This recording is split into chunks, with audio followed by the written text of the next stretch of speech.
One of the greatest gifts that the study of sociology gives to you as a student is the fact that it allows you to think about things in a different way. We talk about what's called the sociological perspective, and a perspective is simply a way of viewing something.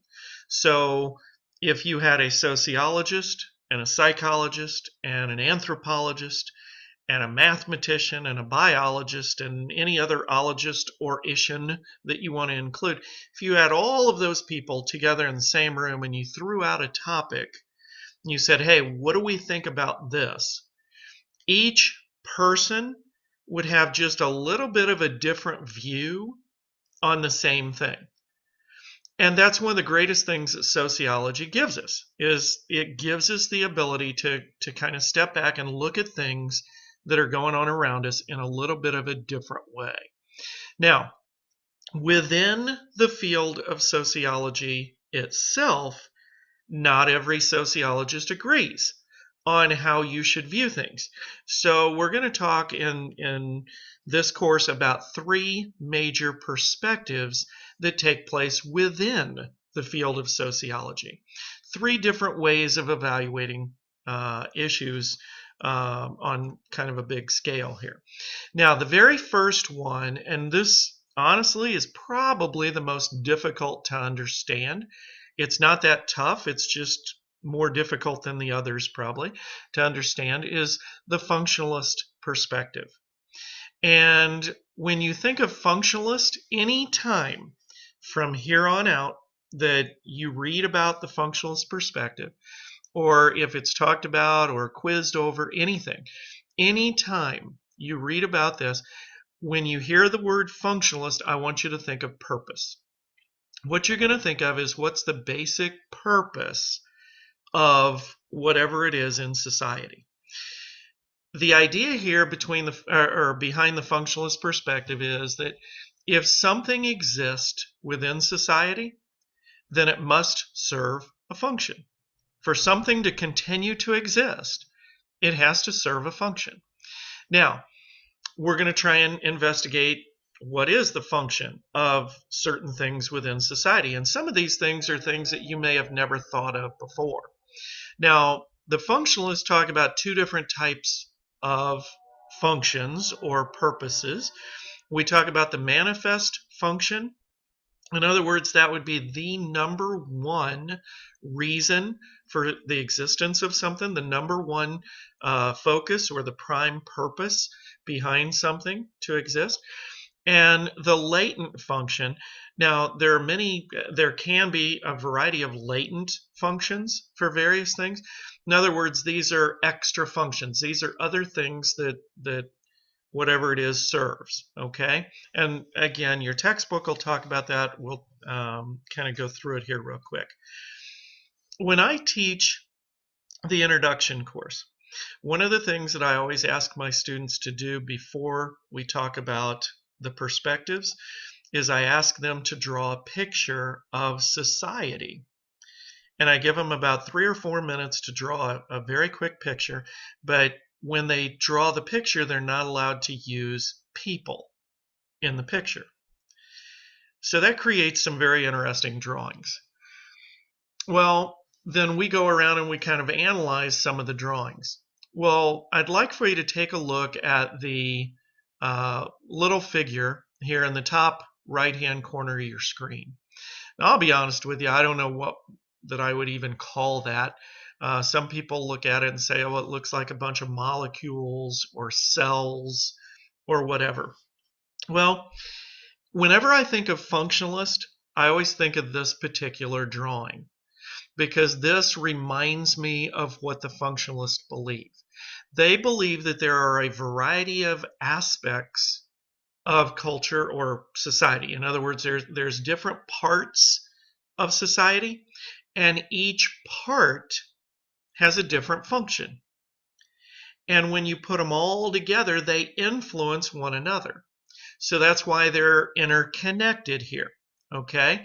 So if we take a look at, for example, one particular aspect of society, and that aspect of society changes, well, then it's going to expand or change the dynamics of everything else involved in the picture.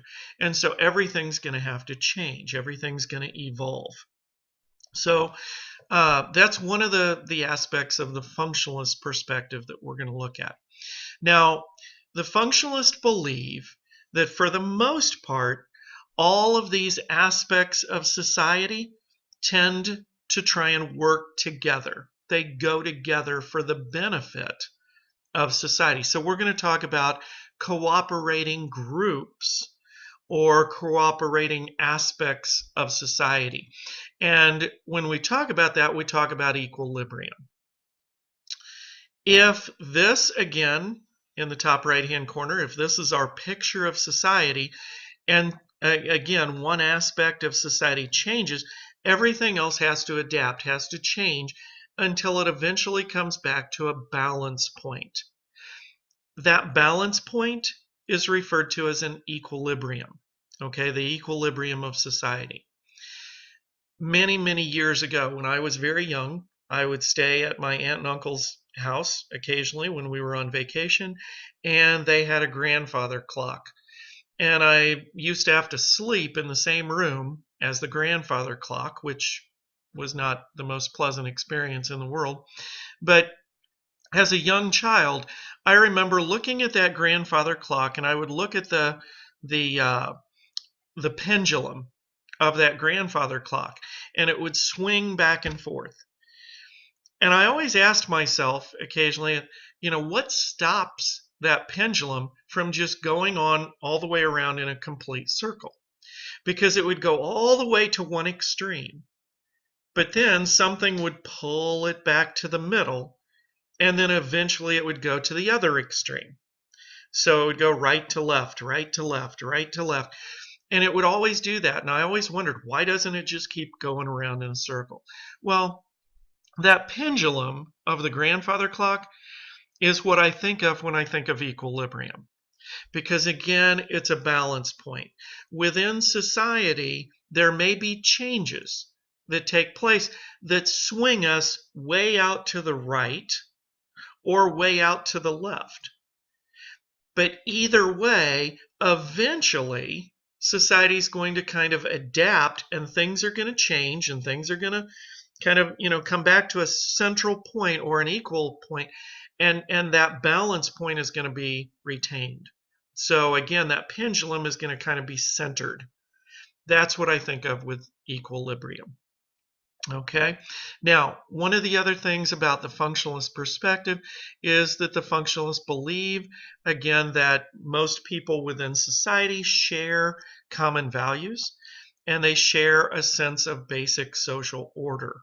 So, in other words, if something occurs, and we're going to talk about a lot about different social problems, if a social problem occurs within society, well, then that will disrupt the equilibrium of society. But that's a temporary thing, according to the functionalist. The functionalists believe that society is going to work together to create, again, a sense of social order and that sense of shared values, that everybody's going to kind of work together to the point where eventually we're going to come back to a basic balance point or a basic equilibrium. Okay? So that's kind of the core thing about the functionalist. Now, these different groups that we talk about in society, we a lot of times refer to them as institutions. So in your reading, please be prepared to talk about, for example, the family as an institution, or religion, or government as an institution within society. Now, sociologists focus or tend to focus on 5 basic institutions. You can see them listed here on your screen: family, religion, education, economy, and government. These are the 5 basic social institutions that we believe exist in every single culture that we have ever studied. So what that means is that within every culture, there is some form of education. Now, that education may not look the same, it may not act the same in every culture. It's going to be very different in some cultures. But there will be some form of education that does take place and some form of education that exists. There's going to be some form of government, whether it be very detailed and specific, or whether it be very informal. There will be some type of economy and so on. So that's what we talk about with the functionalist. The functionalist perspective, whenever you talk about it or whenever you think about it in this class, I want you to think about this particular drawing, and I want you to ask yourself the basic question. What is the purpose behind something? In our textbook, if you take a look at page 33, there is a perfect example of a chart that demonstrates the functionalist overview. And when we talk about various aspects of, like, the aged, okay, the elderly, for example, Social Security payments. If you ask yourself, what function does Social Security actually serve in our society? Well, then you can read in that chart the manifest and the latent functions. You can also see the dysfunctions. In other words, there are certain aspects of that program or that particular institution that may not work as it's intended. It may kind of go against the normal stream. That's a dysfunction of society. All right, hopefully this will help you in terms of understanding the functionalist perspective. This is something that will be covered throughout the entire textbook. Extremely important concept or theory that you have to understand.